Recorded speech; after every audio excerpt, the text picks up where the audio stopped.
मुंबई गोवा महामार्गावर बस चालकाचा ताबा सुटल्याने भीषण अपघात, तिघांचा मृत्यू। मुंबई गोवा राष्ट्रीय महामार्गावरील नागोठणेजवळ सुकेळी खिंडीत शुक्रवारी पहाटे खासगी ट्रॅव्हल्स बस पलटल्याने तिघांचा मृत्यू झाला। तसेच या अपघातात तब्बल 38 प्रवासी जखमी झाल्याचे समोर आले आहे। या अपघातातील अनेकांची प्रकृती गंभीर असून त्यांना पुढील उपचारासाठी नवी मुंबई आणि रोहा येथील रुग्णालयात दाखल करण्यात आले। या घटनेचा अधिक तपास पोलीस करत आहेत। मुंबई गोवा महामार्गावर शुक्रवारी पहाटे सुमारे 3 वाजता ओमकार ट्रॅव्हल्सची खासगी बस मुंबईहून गोव्याच्या दिशेने निघाली होती। बसमध्ये पनवेलमधील विभूते कुटुंबीय, त्यांचे सहकारी आणि इतर प्रवासी असा एकूण प्रवास सुरू होता।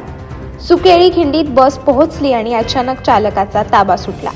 वेगात धावणारी बस काही क्षणातच उलटली। या अपघातात पनवेलमधील ओम सर्व्हिसेसचे मालक वैभव विभूते यांच्या पत्नी नीलम विभूते यांचा जागीच मृत्यू झाला। त्यांच्यासोबत आणखी एका प्रवाशाचाही मृत्यू झाला असून त्याची ओळख पटवण्याचे काम सुरू आहे। एकूण 38 प्रवासी जखमी झाले असून 8 ते 9 प्रवाशांची प्रकृती गंभीर आहे। अपघाताची माहिती मिळताच नागोठणे पोलीस, स्थानिक ग्रामस्थ आणि बचाव पथक काही मिनिटातच घटनास्थळी पोहोचले। उलटलेल्या बसमध्ये अडकलेल्या प्रवाशांना बाहेर काढण्यासाठी क्रेनची मदत घ्यावी लागली।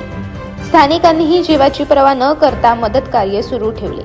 जखमींना तातडीने नागोठणे येथील शासकीय रुग्णालयात हलवण्यात आले, तर गंभीर जखमींना पुढील उपचारासाठी कळंबोलीतील MGM रुग्णालयात आणि रोहा येथील रुग्णालयात दाखल करण्यात आले। या घटनेमुळे मुंबई गोवा महामार्गावरील वाहतूक काही काळ ठप्प झाली होती। पोलिसांच्या तत्परतेने बस बाजूला करून वाहतूक सुरळीत केली।